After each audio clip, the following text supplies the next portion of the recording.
2026ನೇ ಸಾಲಿನ ಸಿಇಟಿ ಫಲಿತಾಂಶ ಪ್ರಕಟ ಆಗಿದೆ. ಫಲಿತಾಂಶವನ್ನು ಡಾಕ್ಟರ್ ಶರಣ್ ಪ್ರಕಾಶ್ ಪಾಟೀಲ್ ಪ್ರಕಟಿಸಿದರು. ಬೆಂಗಳೂರಿನ ತನಿಷಾ ಕಾರ್ತಿಕ್ ಫಸ್ಟ್ ರ್ಯಾಂಕ್ ಪಡೆದಿದ್ದಾರೆ.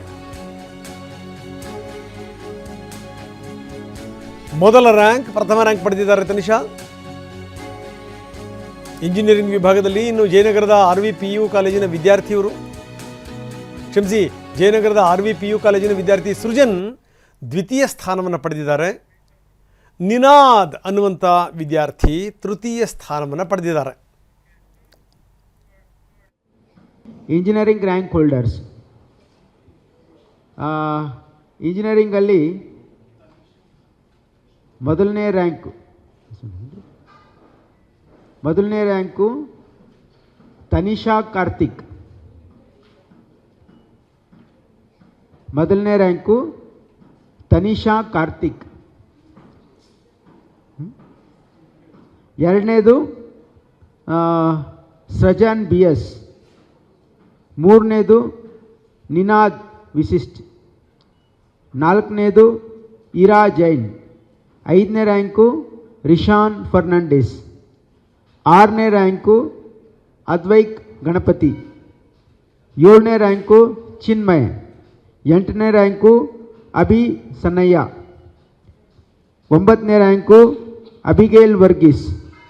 10ನೇ ರ್ಯಾಂಕು ಅನಿರುದ್ಧ್ ಎಸ್. ಈ 10 ಜನ ಮಕ್ಕಳು ಇಂಜಿನಿಯರಿಂಗಲ್ಲಿ ಟಾಪ್ 10 ರ್ಯಾಂಕನ್ನು ಪಡೆದಿದ್ದಾರೆ. ಇಂಜಿನಿಯರಿಂಗ್ ರ್ಯಾಂಕ್ ಹೋಲ್ಡರ್ಸ್, ಇಂಜಿನಿಯರಿಂಗಲ್ಲಿ ಮೊದಲನೇ ರ್ಯಾಂಕು ತನಿಷಾ ಕಾರ್ತಿಕ್. ಮೊದಲನೇ ರ್ಯಾಂಕು. ಇನ್ನು ವೆಟರ್ನರಿ ವಿಭಾಗದಲ್ಲಿ ನಯನಾ ಗೋಪಿ ಪ್ರಥಮ ಸ್ಥಾನವನ್ನು ಪಡೆದಿದ್ದಾರೆ. ಇನ್ನು ಹಿಜಾಬ್ ಪರೀಕ್ಷೆಯಿಂದ ವಂಚಿತ ವಿದ್ಯಾರ್ಥಿನಿಗೆ ಸರಾಸರಿ ರ್ಯಾಂಕ್ ಕೊಡಲಾಗಿದೆ. ಪರೀಕ್ಷೆ ಬರೆದ 3 ವಿಷಯಗಳ ಅಂಕ ಪರಿಗಣಿಸಿ ರ್ಯಾಂಕ್ ಕೊಡಲಾಗಿದೆ.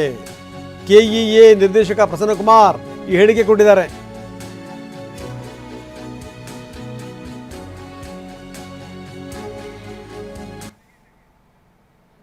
ಆಗಿತ್ತು. ಆ ಸಂದರ್ಭದಲ್ಲಿ ನಾವು ಜನಿವಾರದಲ್ಲಿ ಬಿಚ್ಚಿದ್ರು ಅಂತನ್ನುವಂತಹ 4 ವಿದ್ಯಾರ್ಥಿಗಳು ಪರೀಕ್ಷೆಯನ್ನು ಬರೆದಿದ್ರು. ಹಿಜಾಬ್ದು ಮಗು ಮಾತ್ರ ಫಸ್ಟ್ ದಿವಸ ಪರೀಕ್ಷೆಯನ್ನು ಬರೀಲಿಲ್ಲ. ಕಳೆದ ವರ್ಷ ಸಹ ಬೀದರಲ್ಲಿ ಈ ಥರದ್ದೊಂದು ಇನ್ಸಿಡೆಂಟ್ ಆಗಿತ್ತು. ಆ ಸಂದರ್ಭದಲ್ಲಿ ನಾವು ತಜ್ಞರ ಸಮಿತಿ ರಚನೆ ಮಾಡಿದಾಗ ಉಳಿದಂಥ 3 ಸಬ್ಜೆಕ್ಟಿನ ಅವರೇಜ್ ಮಾರ್ಕ್ಸನ್ನು ಪರೀಕ್ಷೆ ಬರೆದಿಲ್ದಿರೋ ಸಬ್ಜೆಕ್ಟಿಗೆ ಕೊಟ್ಟು ನಾವು ರ್ಯಾಂಕ್ ಕೊಟ್ಟಿದ್ವಿ. ಈ ಬಾರಿ ಸಹ ನಾವು ಹಿಜಾಬು ಕಾರಣಕ್ಕೋಸ್ಕರ ಪರೀಕ್ಷೆ ಬರೆದಿಲ್ದಿರೋ ಮಗುಗೆ ನಾವು ಕೇಳಿದ್ವಿ, ನೀನು ಮರುಪರೀಕ್ಷೆ ಬರೀತೀಯಾ ಅಥವಾ ಈ ಥರ ಅವರೇಜಲ್ಲಿ ಮಾಡ್ತೀವಿ ಅಂತ. ಅವರು ಲಿಖಿತವಾಗಿ ನನಗೆ ಈ ಹಂತದಲ್ಲಿ ಪರೀಕ್ಷೆ ಬರೆಯೋ ಮನಸ್ಥಿತಿ ಇಲ್ಲ, ಅವರೇಜ್ ಮಾರ್ಕ್ಸಲ್ಲಿ ಕೊಟ್ಟು ನನಗೆ ರ್ಯಾಂಕ್ ಕೊಡಿ ಅಂತ ರೇಟಿಂಗಲ್ಲಿ ಕೊಟ್ಟರು. 4 ಜನಿವಾರದ್ದು ವಿದ್ಯಾರ್ಥಿಗಳು ಪರೀಕ್ಷೆಯನ್ನು ಬರೆದಿದ್ರು. ಆದರೂ ಸಹ ನಮ್ಮ ಇಂದಿನ ಸಚಿವರು ಅವರಿಗೂ ಒಂದು ಅವಕಾಶ ಕೊಡಿ ಅಂತ ಹೇಳಿದರು. ಅವರಿಗೆ ನಾವು ಫಿಸಿಕ್ಸ್ ಮಾತ್ರ ಬರೆಯೋದಕ್ಕೆ ನಿಮಗೆ ಇಷ್ಟ ಇತ್ತು ಅಂತಂದರೆ ನಾವು ಪರೀಕ್ಷೆ ಕೊಡೋದಕ್ಕೆ ಸಿದ್ಧರಿದ್ದೀವಿ ಅಂತ ನೋಟಿಸ್ ಕೊಟ್ಟಿದ್ವಿ. ಅವರು ಒಂದಲ್ಲ ಕೊಟ್ಟರೆ ನೀವು 4 ಪರೀಕ್ಷೆಯನ್ನು ನಮಗೆ ಕೊಡಬೇಕು, ಮತ್ತು ಬೆಸ್ಟ್ ಆಫ್ 2 ಮೇಲೆ ನಮ್ಮದು ರಿಸಲ್ಟ್ ಕೊಡಬೇಕು ಅಂತ ಕಂಡೀಷನ್ಸ್ ಹಾಕಿದ್ರು. ನಾವು ಆ ಥರದ್ದು ಕೇಳಿರಲಿಲ್ಲ. ಹಂಗಾಗಿ ನಮ್ಮ ಮನವಿನ ಅವ್ರು ತಿರಸ್ಕರಿಸಿದ್ದಾರೆ ಅಂತೇಳಿ ಅವರು ಏನು ಪರೀಕ್ಷೆಯನ್ನು ಬರೆದಿದ್ರು ಅದರ ಆಧಾರದ ಮೇಲೆ ರ್ಯಾಂಕ್ ಕೊಟ್ಟಿದ್ದೀವಿ.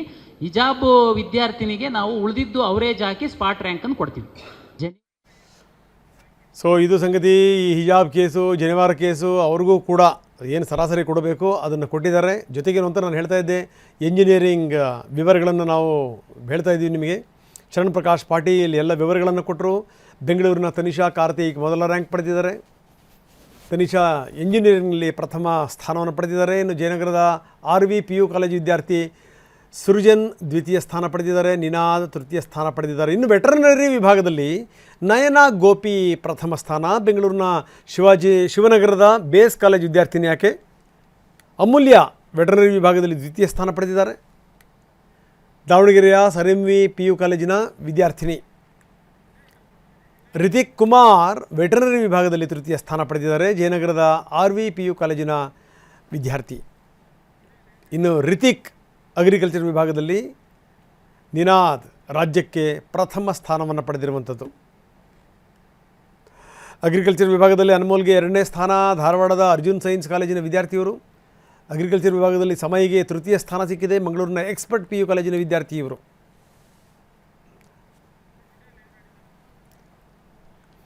ಬನ್ನಿ, ನಮ್ಮ ಪ್ರತಿನಿಧಿ ವಿನಯ್ ಈಗ ನಮ್ಮೊಂದಿಗೆ ನೇರ ಸಂಪರ್ಕದಲ್ಲಿದ್ದಾರೆ. ವಿನಯ್, ನಾವು ನೋಡ್ತಾ ಇದ್ವಿ ಈ ಫಲಿತಾಂಶದ ವಿವರಗಳನ್ನು. ಖುದ್ದು ಮಂತ್ರಿಗಳೇ ಇದನ್ನು ಪ್ರಕಟಿಸಿದರು, ಯಾರ್ಯಾರಿಗೆ ಯಾವ್ಯಾವ ಸ್ಥಾನಮಾನ ಅಂತಂತೂ. ಏನು ಅಂತಂದರೆ ಈ ಜನಿವಾರದ ವಾರಿದೆಯಲ್ಲ, ಅಲ್ಲಿಂದ ಹಿಡಿದು ಜೊತೆಗೆ ಈ ಪರದಾ ವಿಚಾರಕ್ಕೆ ಸಂಬಂಧಪಟ್ಟಂಗೆ ವಿದ್ಯಾರ್ಥಿಗಳಿಗೆ ಅವಕಾಶ ಕೊಟ್ಟಿರಲಿಲ್ಲ, ಅಲ್ಲಿ ಎಲ್ಲ ವಿಚಾರಕ್ಕೆ ಸಂಬಂಧಪಟ್ಟಂಗೂ ಕೂಡ ನ್ಯಾಯ ಒದಗಿಸುವಂಥ ಪ್ರಯತ್ನವನ್ನು ಮಾಡಿದ್ದೀವಿ ಅನ್ನುವಂಥ ಮಾತನ್ನು ಮಂತ್ರಿಗಳು ಹೇಳ್ತಾರೆ. ಏನಂತೀರಿ? ಖಂಡಿತ ರಂಗನಾಥ್, ಸದ್ಯಕ್ಕೆ ನೀಟ್ ಪರೀಕ್ಷೆಯ ಗೊಂದಲಗಳು, ಯಾಕೆಂದರೆ ಅದರಲ್ಲಾಗಿರುವಂಥ ಅವ್ಯವಹಾರಗಳನ್ನು ಪರಿಗಣಿಸಿ ತುಂಬ ಸಾಕಷ್ಟು ಮಟ್ಟದಲ್ಲಿ ದೊಡ್ಡ ಚರ್ಚೆಗೆ ಕಾರಣ ಆಗಿತ್ತು. ಯಾಕೆಂದರೆ ಇದಾದ ಬಳಿಕ ಈಗ CET ಫಲಿತಾಂಶ ಇವತ್ತು ಪ್ರಕಟ ಆಗಿದೆ. ಏಪ್ರಿಲ್ 23 ಮತ್ತು 24ರಂದು 2 ದಿವಸಗಳ ಕಾಲ ಪರೀಕ್ಷೆಗಳು ನಡೆಸಲಾಗಿತ್ತು. 3,36,000 ವಿದ್ಯಾರ್ಥಿಗಳು ಅರ್ಜಿಯನ್ನು ಹಾಕಿದ್ರು. 3,09,000 ವಿದ್ಯಾರ್ಥಿಗಳು ಪರೀಕ್ಷೆಯನ್ನು ಬರೆದಿದ್ದರು. ಇದಾದ ಬಳಿಕ ಈ ಇವ್ಯಾಲ್ಯೂಯೇಷನನ್ನು ಮಾಡಿದಂತಹ ಕರ್ನಾಟಕ ಪರೀಕ್ಷಾ ಪ್ರಾಧಿಕಾರ ಇವತ್ತು ಫಲಿತಾಂಶವನ್ನು ಪ್ರಕಟ ಮಾಡಿದೆ.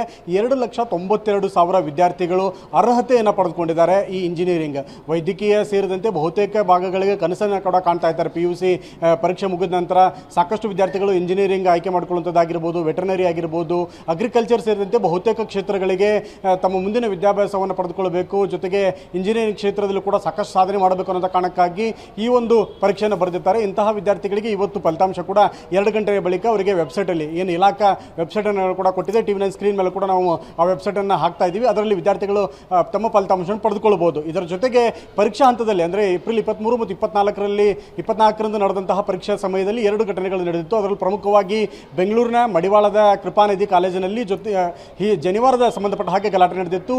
4 ವಿದ್ಯಾರ್ಥಿಗಳು ಜನಿವಾರದ ಸಂಬಂಧಪಟ್ಟ ಹಾಗೆ ಪರೀಕ್ಷೆಯನ್ನು ಅಷ್ಟು ಸ್ಪಷ್ಟವಾಗಿ ಬರೆದಿರಲಿಲ್ಲ, ಏಕೆಂದರೆ ಜನಿವಾರ ತೆಗೆಸಿದ್ರು. ಹೀಗಾಗಿ ಸಾಕಷ್ಟು ಗೊಂದಲಗಳಿಗೆ ಕಾರಣ ಆಗಿತ್ತು, ಘಟನೆಗಳಿಗೆ ಕಾರಣ ಆಗಿತ್ತು. ಸಾಕಷ್ಟು ಆತಂಕ, ಗೊಂದಲದಲ್ಲಿ ಪರೀಕ್ಷೆಯನ್ನು ಬರೆದಿದ್ರು.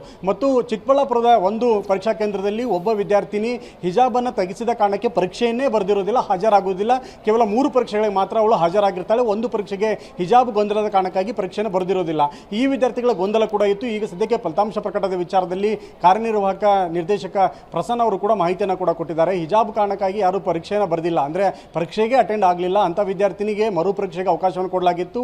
ಆ ವಿದ್ಯಾರ್ಥಿ ಇಂಥ ಮನಸ್ಥಿತಿಯಲ್ಲಿ ನಾನು ಪರೀಕ್ಷೆಯನ್ನು ಬರೆಯೋದಕ್ಕೆ ಆಗೋದಿಲ್ಲ, ನನಗೆ ಸರಾಸರಿ ರ್ಯಾಂಕ್ ಕಳೆದ ವರ್ಷ ಏನು ಇಂಥ ಘಟನೆ ಆದಾಗ ಕೊಟ್ಟಿದ್ರಿ ಅಂತಹ ಒಂದು ಸರಾಸರಿ ರ್ಯಾಂಕನ್ನು ಕೊಡಿ ಅಂತ ಕೇಳಿದ್ರು. ಹೀಗಾಗಿ 3 ಪರೀಕ್ಷೆಗಳನ್ನು ಏನು ಬರೆದಿದ್ದು ವಿದ್ಯಾರ್ಥಿನಿ, ಆ ಒಂದು 3 ಪರೀಕ್ಷೆಗಳ ಒಟ್ಟಾರೆ ಸರಾಸರಿಯನ್ನು ತೆಗೆದುಕೊಂಡು ಆ ವಿದ್ಯಾರ್ಥಿನಿಗೆ ರ್ಯಾಂಕನ್ನು ಕೊಟ್ಟಿರುವಂಥದ್ದು. ಇನ್ನು ಜನಿವಾರದ ಪ್ರಕರಣಕ್ಕೆ ಸಂಬಂಧಪಟ್ಟ ಹಾಗೆ 4 ವಿದ್ಯಾರ್ಥಿಗಳು ಪರೀಕ್ಷೆಯಿಂದ ವಂಚಿತರಾಗಿರಲಿಲ್ಲ, ಪರೀಕ್ಷೆಯನ್ನು ಬರೆದಿದ್ರು. ಆದರೆ ಅವರಿಗೆ ಪರೀಕ್ಷೆ ಸರಿಯಾಗಿರಲಿಲ್ಲ, ಯಾಕೆಂದರೆ ಆತಂಕ, ಟೆನ್ಷನಲ್ಲಿ ಪರೀಕ್ಷೆಯನ್ನು ಬರೆದಿದ್ರು. ಹೀಗಾಗಿ ಅವರಿಗೆ ಪರೀಕ್ಷೆ ಸರಿಯಾಗಿರಲಿಲ್ಲ.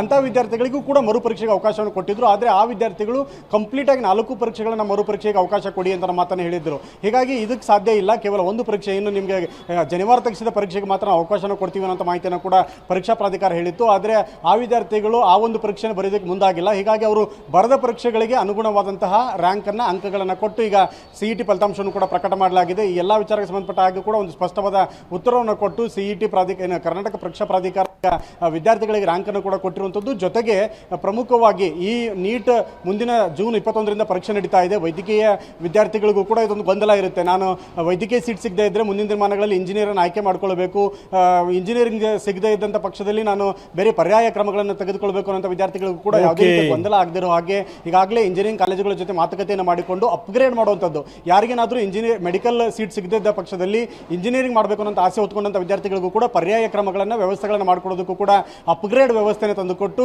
ಕೌನ್ಸಿಲಿಂಗ್ ಪ್ರಕ್ರಿಯೆಯನ್ನು ಶುರು ಮಾಡೋದಕ್ಕೂ ಕೂಡ ಮುಂದಾಗಿರುವಂಥದ್ದು. ರಂಗನಾಥ್, ಎಸ್, ಧನ್ಯವಾದ ತಮ್ಮೆಲ್ಲ ಮಾಹಿತಿಗೆ.